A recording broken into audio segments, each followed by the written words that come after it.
Clinton tells Donald Trump to shut up on the Federal Reserve. Did you know that it is verboten? It's forbidden for the president to comment on the Federal Reserve. Zero Hedge notes, desperate to change the narrative from her coughing fit, Hillary Clinton has come out swinging at Trump's comments about how the Federal Reserve's low interest rates have created an artificially strong stock market, explaining that presidents and candidates should not comment on Federal Reserve actions, showing he should not be president. In other words, the president is subservient to the chairman of the Federal Reserve, not the other way around, as most people think, or those who bother to think about it. The president nominates the chair and vice chair of the private bankster cartel, masquerading as a federal agency. He also appoints the 7 members of the Board of Governors, who are then confirmed by the Senate and serve 14-year terms. If you think about it, the Federal Reserve decides who will be president. Clinton donors include Goldman Sachs, JP Morgan, Citigroup, and other financial institutions. Ditto Obama, Goldman Sachs, JP Morgan, Citigroup, and George W. Bush, Morgan Stanley, Merrill Lynch, Goldman Sachs, Lehman Brothers, Citigroup, Bear Stearns, Credit Suisse Group, Wachovia, JP Morgan, Bank of America. In 1903, Bankers Trust was set up by the 8 families, writes Dean Henderson. Benjamin Strong of Bankers Trust was the first governor of the New York Federal Reserve Bank.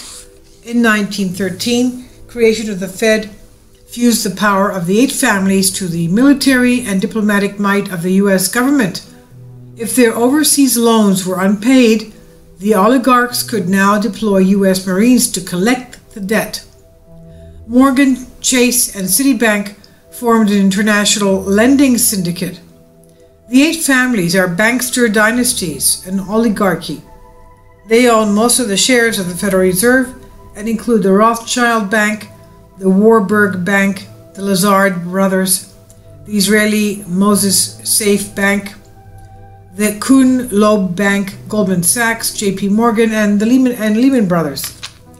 The chair of this cartel reports to Congress twice a year on the Federal Reserve's monetary policy, objectives, and members of Congress. Most notably, Ron Paul, have criticized monetary policy, but this has virtually zero effect on the Fed's decision.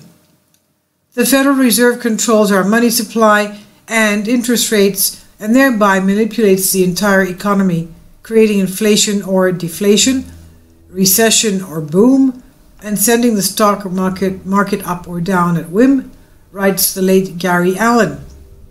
Using a central bank to create alternate periods of inflation and deflation, and thus whipsawing the public for vast profits, has been worked out by the international banksters to an exact science. This science is not the business of the president or Congress, let alone presidential candidates. It's the business of the private banking cartel. Clinton knows the score, and that's why she told Trump to keep his mouth shut.